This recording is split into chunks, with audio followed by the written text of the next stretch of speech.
You never expect the knife to come from the hand you trusted most. You brace yourself for the hard blows from enemies, from strangers, from the cold cruelty of the world, but not from the people you laughed with, not from the ones you loved. The worst kind of betrayal is the one you never saw coming, the kind that cuts deepest, the kind you carry with you long after the blood dries. My name's Logan. I'm 28 years old. An ordinary guy with an ordinary life, nothing flashy, nothing special. Just a steady job as a mechanical engineer, a small but loyal circle of friends, and until recently, a future I thought was rock solid. I had a fiancée, Mia, smart, beautiful, the kind of person who could light up a room just by walking into it. We met during college. She was studying environmental science. I was buried in calculus and physics. It wasn't love at first sight. It was slower, real, built on late-night study sessions and bad cafeteria coffee and endless conversations about everything and nothing. And then there was Chris. Chris and I met in high school, best friends from day one. The kind of friendship that survived bad haircuts, broken hearts, college rejections, and terrible life choices. He was the best man at every major milestone of my life, the brother I chose, or so I thought. When Mia and I started dating, Chris was right there beside me, cheering me on, giving me advice, joking that he'd be the one giving the best man speech at our wedding. When I bought the ring, Chris was the first person I called. He helped me plan the proposal, helped me pick the perfect spot, helped me make it unforgettable, and when Mia said yes, he was the one who popped the champagne. We were a trio, me, Mia, Chris, laughing at inside jokes, planning double dates, dreaming about the future. I thought we were unbreakable. I thought we were forever. Looking back, it's almost funny how blind I was, how easy it is to miss the cracks when you're too busy admiring the picture. The months leading up to our engagement party were a whirlwind. Venue hunting, guest lists, tux fittings, cake tastings. Mia was glowing. Chris was supportive. I was happy, or at least I thought I was. There were little things, of course, moments when I caught Chris and Mia laughing a little too hard at a private joke, moments when they shared a glance that seemed heavier than it should have been. But I trusted them. Why wouldn't I? This was my best friend. This was the woman I loved, the two people I trusted most in the world. Trust, what a dangerous thing. A week before the engagement party, I was running late for dinner. Mia and Chris were supposed to meet me at a new restaurant downtown. I got stuck at work, last-minute project crisis, and by the time I got there, they were already seated, laughing, heads close together. Hands almost, like brushing across the table. When they saw me, they sprang apart like guilty kids caught sneaking cookies, but then they smiled, laughed. Chris clapped me on the back. Mia kissed my cheek. And I told myself I was being paranoid because when you love someone, when you love two people, you give them the benefit of the doubt. You silence the little voice whispering that something isn't right. You bury it. You bury it deep until it digs its way out. 3 days before the engagement party, I was at Mia's apartment. She was in the shower. I was bored. I picked up her phone, not to snoop, just to pass the time. The screen was unlocked. A text notification popped up. From Chris. I wasn't looking for anything. But the words were right there, plain as day. Can't stop thinking about you. Last night was incredible. Miss you already. My stomach dropped. The room tilted. The air disappeared. I sat there, frozen as the blood roared in my ears. Last night, I had been at my mom's house fixing her leaky faucet. I hadn't seen Mia. I hadn't seen Chris. And now I knew why. I clicked into the message thread. I wish I could say it was a misunderstanding.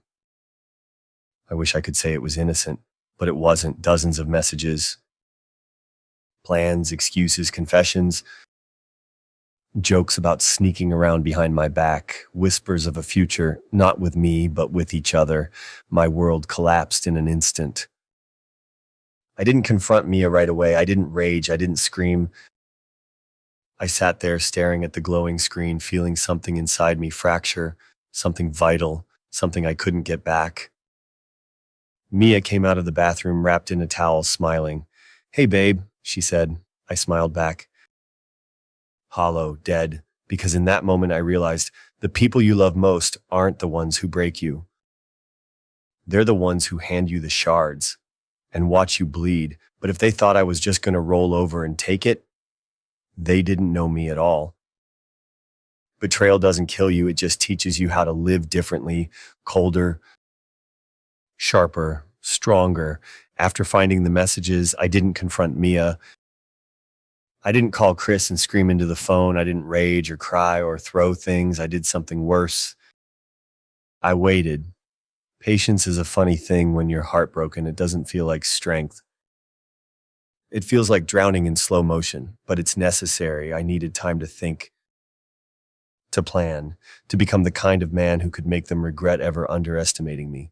For 3 days, I acted normal. I smiled. I kissed me on the forehead. I joked with Chris over text. I went to work, ate meals, slept, barely, but underneath the surface, a storm was brewing. And when it hit, it would leave nothing standing. The night before the engagement party, I sat alone in my apartment staring at the walls. The world outside went on, people laughing, cars honking, life moving forward. But inside me, everything was frozen, stuck. I thought about all the memories. Chris sneaking me beers at high school parties, Mia sneaking kisses between classes, Chris and I staying up until dawn playing video games, Mia and I dancing in the kitchen to songs only we knew. I thought about loyalty, trust, love, all the things I gave so freely, without hesitation, without doubt, and I thought about how easily they threw it all away. At first, I just wanted to disappear, call off the engagement, move away, start over somewhere new. But the more I sat there, stewing in silence, the clearer it became. They didn't deserve an easy out. They didn't deserve to quietly sweep this under the rug and move on. They deserved truth, brutal, unforgiving, public. They deserved to be exposed. And if fate had handed me the perfect stage in a room full of friends, family, coworkers, well, who was I to waste such a gift? The plan started simple: find proof. Real proof. Something no one could deny. Something even they couldn't talk their way out of. I started with Mia's phone, screenshots of messages, photos, dates, times. Then I hacked, guessed, Chris's email password. Pathetic. Our hometown's football team name plus his birth year. I expected better from a guy sneaky enough to steal his best friend's girl. Inside were more messages, more evidence, flight receipts, hotel bookings, late-night Uber rides from her place to his. Piece by piece, I built a case. A brutal, undeniable, airtight case. And when it was ready, I loaded it onto a USB drive, labeled it simply Truth. The next step was timing. I needed the perfect moment. The engagement party was supposed to start at 6 p.m. Mia's parents rented out a beautiful rooftop venue downtown. Fairy lights, champagne fountains, string quartet. A picture-perfect celebration. Too perfect. The plan was for speeches to start around 7:30 p.m. after everyone had eaten, drunk, and let their guard down. Chris was supposed to give a toast. I was supposed to give one after. Talk about love, about friendship, about forever. Instead, I would tell the truth. But not just with words. I called a friend, Jason, a tech whiz I knew from college, told him I needed a favor. By 5 p.m. the next day, Jason had set up a feed from my USB drive to the rooftop's big display screen, the one Mia's parents had rented to run a slideshow of our love story. All I had to do was press one button on my phone, and the truth would light up bigger and brighter than any fairy light ever could. I didn't sleep that night. Didn't eat the next day. Nerves twisted my stomach into knots. Doubt whispered in my ear. Was this the right move? Was this too cruel? Would I regret it? But every time I thought about backing out, I remembered the look in Mia's eyes when she came out of that shower, the smile on Chris's face when he clapped me on the back, the way they both looked at me like a fool. No, this wasn't cruelty. This was justice. The day of the engagement party dawned bright and clear. mockingly beautiful. I dressed carefully. Charcoal gray suit, black tie, no boutonniere. No smile, just a man walking to war. The venue was breathtaking. Terrace strung with white lights, tables gleaming with crystal and silver, a bar stocked with champagne so expensive it made my eyes water. Mia floated around the room in a pale gold dress, laughing, glowing, acting every bit the blushing bride-to-be. Chris wasn't far behind, grinning, slapping backs, charming the old ladies. They didn't even look guilty, didn't even hesitate. When Mia saw me, she beamed, ran over, wrapped her arms around my neck. "You look amazing," she whispered. I kissed her cheek. "Not half as amazing as you." Lies, all lies, but I played my part.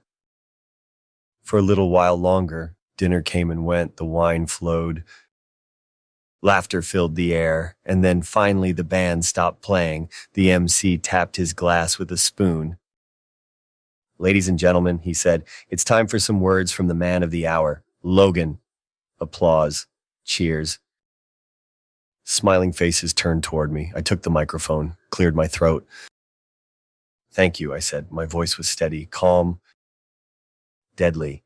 "Thank you all for coming tonight. It means more than you know." Polite smiles. Nods. "I was going to talk about love," I said. "About trust. About building a future together." Pause. Shift in the room. A tiny ripple of tension. "But instead," I said, "I think it's more important we talk about honesty." The screen behind me flickered to life. Photo after photo, text after text. Timestamp after timestamp, Chris and Mia laughing, kissing, booking hotel rooms, planning weekends while I was out of town. Gasps rippled through the crowd, chairs scraped back, murmurs turned into outraged whispers. Mia's face drained of color. Chris dropped his champagne glass, shattering it on the ground. I didn't look at them, didn't acknowledge them, didn't care. I looked at the guests, at the friends and family who deserve the truth.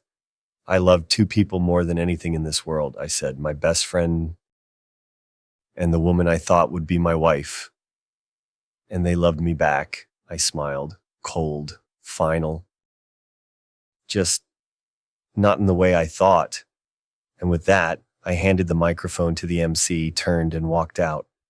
No drama, no shouting, just silence and truth. The best revenge is the one that leaves no room for lies to grow.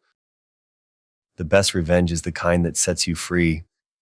And as I walked down the glittering city street alone, I realized I wasn't broken. I wasn't lost. I was finally free. The thing about burning bridges is you don't always realize how much light it gives off until you're standing on the other side, watching the flames lick the sky and realizing you can finally see clearly for the first time in forever. I didn't look back when I walked out of that engagement party. Not once, not when Mia screamed my name. Not when Chris tried to shove past the stunned crowd to get to me. Not even when Mia's mother burst into tears, clutching her pearl necklace like it might save her from the shame flooding the rooftop. I just walked. Slow, steady, each step felt lighter. Like I was shedding pounds of invisible weight I hadn't even realized I'd been carrying. Freedom doesn't always come with cheers and confetti. Sometimes it comes in the form of silence. The good kind, the peaceful kind. I reached the street, felt the cool night air on my face, looked up at the city skyline, the stars barely peeking through the smog and light pollution, and for the first time in months, I could breathe. Really breathe. No more lies, no more pretending. Just truth, raw and painful and liberating. I called an Uber, sat in the back seat, staring out the window, feeling the world tilt back into place around me. Not the same place it had been before, different. Better. When I got home, I poured a drink, sat on my balcony, watched the city hum and buzz and live, and I smiled, not a smile of triumph, not a smile of revenge, just a smile of survival, because in that moment, I knew I had survived them. The next few days were interesting. Phone calls, texts, Emails, a storm of desperate messages from Mia, from Chris, from mutual friends, from family members who didn't know what the hell to believe. I didn't answer, not one. I didn't owe them explanations. I didn't owe them my time. I didn't owe them anything. At first, they tried anger. Chris sent long, rambling texts accusing me of overreacting, of ruining everything, of making a scene. Mia left voicemails sobbing about how it just happened and didn't mean anything. Then came the apologies, the promises to change, the begging for second chances. I deleted every message without reading them, blocked every number, shut down every attempt at contact. Because you don't rebuild a house on rotten foundations. You tear it down, you walk away, you build something new somewhere else. Some of our mutual friends took sides. Some believed Chris and Mia's half-baked sob stories about confusion and miscommunication. Others stayed silent. A few, the ones who mattered, reached out to me quietly. "I'm sorry, man. You didn't deserve that. Let's grab a drink sometime." I held on to those messages, not because I needed validation, but because they were proof that I wasn't crazy, proof that sometimes even in the rubble you find people willing to help you build again. Work became my anchor, long hours, quiet focus. It wasn't glamorous, it wasn't exciting, but it was real. Honest, a paycheck earned without betrayal, woven into every dollar. I hit the gym hard, turned all the anger and sadness and confusion into sweat and muscle and determination. I started running again. Miles and miles, late at night, early in the morning, pounding the pavement until my legs screamed and my lungs burned and the noise in my head finally quieted. I traveled, nothing fancy.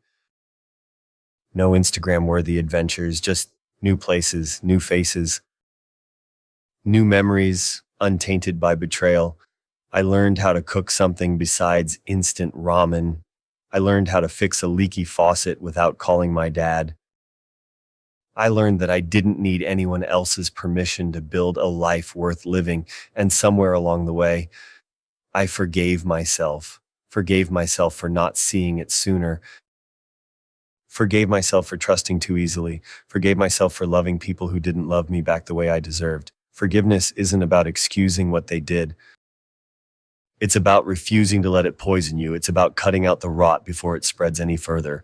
Mia and Chris. I don't know what happened to them. I don't care. Maybe they stayed together. Maybe they crashed and burned. Maybe they spun new lies for new victims. It doesn't matter. Their story ended the moment I walked off that rooftop. My story? It was just getting started.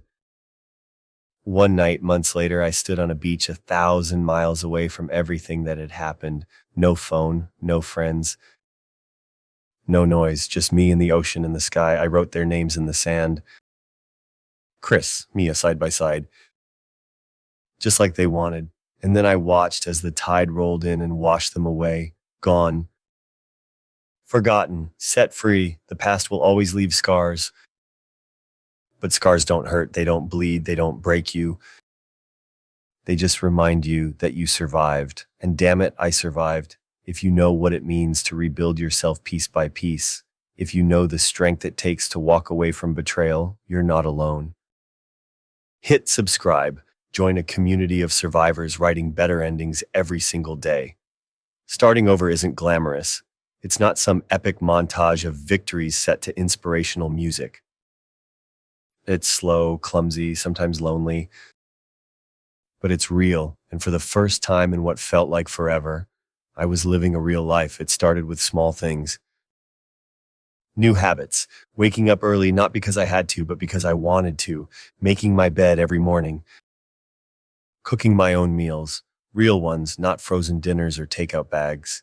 New places. A different coffee shop across town. A new hiking trail in a nearby park. A library card for a place I hadn't visited since I was a kid. New people. Friends from work I'd always been too busy to really know. Neighbors I used to pass by without a second glance. Strangers who, little by little, became something more. Connections built not on history or obligation, but on choice. mutual respect, mutual kindness. I didn't talk about Chris or Mia, not much, not at first. When people asked about my past, I kept it simple. Things didn't work out, I moved on, and that was enough. Because the thing about healing is you don't owe your pain to anyone. You don't have to bleed in front of others to prove you survived. You just have to keep walking. There were setbacks, of course. Nights when the loneliness pressed too close, mornings when old memories snuck into my dreams, moments when anger flared, hot and sharp at the unfairness of it all. But they didn't control me anymore. They didn't own me. They were just echoes, ghosts of a past I refused to be haunted by. I built new routines, new traditions, Friday night dinners with friends, Saturday morning hikes, lazy Sunday afternoons spent lost in books or tinkering with random projects. I rediscovered passions I had buried under the weight of heartbreak, photography, writing, creating things just because they made me happy. I traveled more, not far at first, weekend road trips, day-long adventures. But each mile put more distance between me and the pain. Each mile felt like a victory, and somewhere along the way, I found myself again. Not the naive, trusting boy who thought love meant forever. Not the wounded man who watched his best friend and fiancée shatter his heart. Someone new, someone stronger, someone better. The funny thing is, when you finally stop chasing the wrong people, the right ones find you. A new friend circle grew around me. People who didn't know Chris, didn't know Mia, didn't care. People who saw me as I was, on flaws, scars, and all night, and chose to stay. I even started dating again. Slowly, carefully, no expectations. No rushing, just two people figuring things out, one conversation at a time. The first time I trusted someone enough to tell them the whole story, I was terrified. I thought they'd pity me or judge me or worse, see me as broken. But they didn't. They listened, held my hand, told me what I had needed to hear for so long. What happened to you says everything about them and nothing about you. And for the first time, I believed it. My worth wasn't tied to their betrayal. My value wasn't measured by their loyalty or lack of it. I was enough. All along, months turned into a year. A year into two. Birthdays came and went. Holidays passed. Life moved forward. I built a new home, brick by brick, memory by memory, choice by choice. And standing in the middle of it, surrounded by laughter, light, and the fierce peace of a life well lived, I realized something. They didn't ruin me, they refined me. Pain is an awful teacher, but a damn good one. It teaches you who you are, who you're not, who you'll never be again. And if you survive it, if you survive them, you emerge not weaker, but stronger, sharper, braver, unbreakable. One night, sitting around a bonfire with friends who had become family, someone asked me, if you could go back and change it, stop it before it happened, would you? I thought about it. Really thought, and then I smiled, shook my head. No, I said, not for anything. Because without them, without that betrayal, that heartbreak, that fire, I wouldn't be the man I am today. And I like him. I'm proud of him. Not perfect, not painless, but real, alive. And that's better than any perfect fantasy I used to believe in. Any day of the week, it's funny how pain fades, not all at once. Not overnight, but slowly. So slowly you almost don't notice it. One day you wake up and realize the memories don't hurt like they used to. The betrayal doesn't burn the way it once did. The names that used to make your stomach twist are now just names. Empty, powerless. That's real healing. When they stop being monsters in your story, when they're just footnotes, background noise, dust. I'm not angry anymore. Not at Chris. Not at Mia, not even at myself, because the truth is, they did me a favor. They freed me from a life built on illusion. They ripped away the mask before it could suffocate me. They forced me to see the world and myself with clear eyes. And I like what I see. I'm not bitter, I'm better. Not because of them, but in spite of them. Life isn't about what you lose. It's about what you build in the ruins. And my life, it's pretty damn beautiful. It's not perfect. Nothing real ever is. There are still scars, still bad days, still moments when the old ghosts whisper, but they don't control me. They don't define me. I define me by the people I choose, by the dreams I chase, by the love I give freely, fiercely, fearlessly. Chris and Mia aren't part of that story anymore. They're closed chapters, lessons learned, roads not taken. And that's okay, because the story I'm writing now, it's mine. Unapologetically, unbreakably, unforgettably mine. There's a certain kind of strength that comes from surviving the people you thought you couldn't live without. A certain kind of peace that comes from realizing you're whole on your own, not incomplete, not broken, just evolving. And if I could go back and tell the version of me sitting on that rooftop, heart shattered, hands shaking, one thing, it would be this. This isn't the end. This is the beginning, and it's going to be so much better than you ever imagine.